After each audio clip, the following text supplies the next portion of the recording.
Hi friends. నేను మీ వాద్య. Today special ఏంటో తెలుసా? పల్లీ rice in new style. Oil బాగా వేడెక్కిన తర్వాత వేసేద్దాం పల్లీలను అందులో వేసేద్దాం. అవి బాగా వేగిన తర్వాత ఇంకో దాంట్లో తీసేద్దాం. అలాగే అదే ఆయిల్‌లో కొంచెం పోపు దినుసులు వేసి, అలాగే ఆనియన్స్‌ని వేసి బాగా మార్చేద్దాం. సారీ, మాడకూడదు. నార్మల్‌గానే వేపుకుందాం. అందులోనే ఒక స్పూన్ వరకు సాల్టు, పసుపు యేసుకుందాం.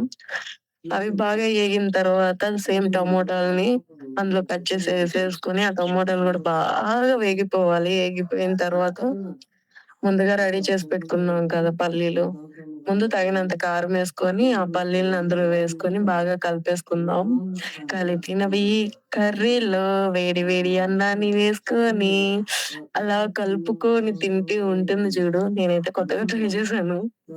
మీరు తప్పకుండా ట్రై చేయండి. ఎలా వచ్చిందో కామెంట్ చేయండి. మర్చిపోవద్దు. Please follow and subscribe.